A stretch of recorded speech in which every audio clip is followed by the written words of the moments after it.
Today we will start a new chapter, chapter number 2. The name of this chapter is Rural Life and Society. आज हम आप लोग को एक नया चैप्टर स्टार्ट करते हैं, चैप्टर नंबर 2, जिसका नाम है रूरल लाइफ एंड सोसाइटी. ठीक है, in this chapter we discuss about the life of village and society. हम इस चैप्टर में जो है विलेज की लाइफ, रूरल बेटर विलेज को कहते हैं. ठीक है, विलेज वाला जो एरिया होता है, ठीक है, उसमें जो हम विलेज की लाइफ के बारे में बात करेंगे और सोसाइटी की बात करेंगे ड्यूरिंग ब्रिटिश पीरियड में क्या था. So let's start your chapter. Colonial agrarian policies.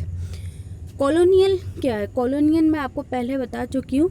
जब यहाँ पे ब्रिटिशर्स आए थे तो वो कॉलोनीज़ आई थी, यहाँ पे वो ट्रेड करने आई थी, उन्होंने अपनी यहाँ कॉलोनी बनाई थी, तो इसलिए इस पीरियड को कॉलोनियल पीरियड भी कहते हैं. एग्रीरियन यानी एग्रीकल्चर पॉलिसीज़. ठीक है, The coming of British tax from the land was a major source of revenue for the king and emperor. तो यहाँ पर ब्रिटिशर्स आए थे इंडिया में, तो यहाँ का जो टैक्स था वो किससे लिया जाता था? लैंड से लिया जाता. और मेजर सोर्स ऑफ इनकम जो था यहाँ पे वो रेवेन्यू था, किंग का और एम्परर का. During kingship land was divided into jagir were allotted to jagirdar. This jagirdar split the land they got and allotted to subordinate जमींदार.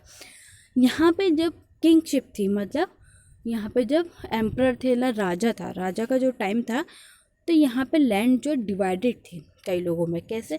जो वहाँ यहाँ के एरिया के बहुत बड़े जागीरदार जो होते हैं, जागीरदार कहते हैं बेटा जिसके पास बहुत ज़्यादा ज़मीन होती है, तो वो लोग क्या करते थे, अपनी ज़मीन को अलॉट करते थे ज़मींदारों. वो लोग जागीर अपनी जो होती थी उनकी ज़मीन, वो जो है किसको देते? जागीरदार को देते थे और वो ज़मींदार को दे दिया करते थे. ठीक है, इस तरह से ये सब कोऑर्डिनेट था लैंड का. अब zamindar made peace and cultivated the land in return collected part of their revenue as tax. अब क्या करते थे, ज़मींदार को तो वो ज़मीन मिल गई जागीरदार से, अब वो उस पर पीसेंट से काम करवाया करते थे और उससे क्या किया करते थे? रेवेन्यू लिया करते थे वो लोग as a tax. But the income of British, however, changed the situation. Revenue began to be collected by the agent of the company. लेकिन जब यहाँ पे ब्रिटिशर्स यहाँ पे बैटल ऑफ बॉक्सर के बाद इनके पास दीवानी राइट आ गया था, आपको लास्ट वाले चैप्टर में बता चुकी हूँ. तो उसके बाद यहाँ पर सिचुएशन एकदम चेंज हो गई थी और रेवेन्यू कौन कलेक्ट कर रहा था? कंपनी का एजेंट. यानी कि अब रेवेन्यू डायरेक्ट कंपनी के हाथ में आता था, ना कि किंग के पास जा रहा है. तो यहाँ पे सोर्स ऑफ इनकम किंग की जो है वो बंद हो चुकी है. It was fixed and had to be paid in cash. No concession was giving even during the year when crop failed. अब क्या हुआ कि कंपनी ने जो है इसको पेड जो इनकी कैश में लेते थे और ये फिक्स कर रखी थी. अमाउंट यहाँ पर जो है फिक्स था कि इतना रेवेन्यू तो हमें लेना ही है. फॉर एग्ज़ाम्पल अगर 100 रुपये रेवेन्यू था तो 100 रुपये इन्हें लेना ही है, और वो भी इन्हें कैश में चाहिए था और कोई कंसेशन नहीं था, उसमें कोई भी कम नहीं कर सकते थे भले ही क्यों नहीं. Even during the year when crops fail, चाहे क्रॉप्स फेल हो जाए, चाहे सूखा पड़ जाए, क्रॉप्स यानी उनकी जो फसल है ख़राब हो जाए, कुछ भी, उन्हें इससे मतलब नहीं, उन्हें पैसे से मतलब था.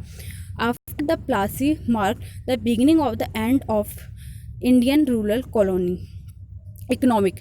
ठीक है, तो जब प्लासी यहाँ पर बैटल ऑफ प्लासी हुई थी तो उसके बाद जो क्या हुआ था कि इंडियन रूरल इकोनॉमी एकदम चेंज हो गई थी. और यहाँ पर जो किसकी स्टार्टिंग हो रही थी? प्लासी से, ब्रिटिशर्स की. After its victory in the battle of Buxar company got right to collect revenue of Bengal, Bihar and Orissa. और जब यहाँ पर जो है बैटल ऑफ बॉक्सर में ये लोग जीत गए थे ब्रिटिशर्स, तो इनके पास दीवानी राइट आ गई थी बंगाल, बिहार और उड़ीसा की. अच्छा, दीवानी राइट क्या होता है? दीवानी राइट बेटा यह है यहाँ पर कि बंगाल, बिहार जैसे उड़ीसा की इनको दीवानी मिली थी. जैसे आपको याद होगा ट्रीटी ऑफ इलाहाबाद हुई थी वहाँ पर साइन, तो उसमें उनके पास ये राइट आ गया था, यानी कंपनी के पास कि अब हम वहाँ का जो रेवेन्यू है, आप लोग हारे हो इसलिए हमने ये आपके एरिया के जितनी इनकम होगी वो अब आप हमें मिलेगी सीधी डायरेक्ट. ठीक है, तो इनके पास सीधा रेवेन्यू आ रहा था एज अ टैक्स. ये थी diwani right. Land revenue system in British India. British India में लैंड रेवेन्यू सिस्टम के बारे में पढ़ेंगे। जब इंडियंस यहाँ पे आ गए थे, ब्रिटिशर्स यहाँ इंडिया में आ गए थे, तब इन लोगों ने क्या करा था, यहाँ पे लैंड रेवेन्यू जो सिस्टम था, जो जागीरदार ज़मींदार और पीसेंट के बीच में था, अब इन्होंने इसको चेंज किया है सिस्टम को, क्योंकि रेवेन्यू अब इनके पास आ रहा था सीधा direct. Collection of revenue was a vital factor for the company. A huge fund was needed to manage the affair of the state. अब ये यहाँ पर क्या हुआ था कि जब ये लोग जीत गए थे, अब इन्हें तो यहाँ पर रहना था, तो इनको मैनेज भी करनी थी चीज़ें। फॉर एग्जांपल इनकी सबसे बड़ी, इनको आर्मी को अपना देना था, उसका एक्सपेंडिचर था, उसका जो खर्चा था वो भी ये लोग यहीं से लेते थे। स्टेट को मेंटेन रखना था, तो इन लोगों ने ये सब जो है रेवेन्यू से ही कर रहे थे। मेन फैक्टर था ये। 3 major system of land revenue collection exist in India. इन्होंने 3 major system of land start किया थे, 3, ठीक है। They were zamindari, ryotwari and mahalwari. 3 system start किए थे लैंड के, यानी 3 हिस्सों में बांटा था इसको, हम ये कह सकते हैं, zamindari, ryotwari and mahalwari. 3 types of land revenue policy under British.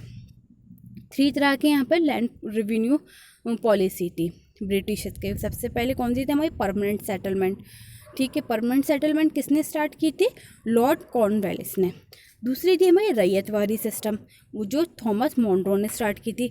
और थर्ड लास्ट थी हमारी महलवारी सिस्टम, ये लॉर्ड विलियम बेंटिक ने स्टार्ट की थी। ओके, तो ये थी 3 policies of land revenue during the time of British in India.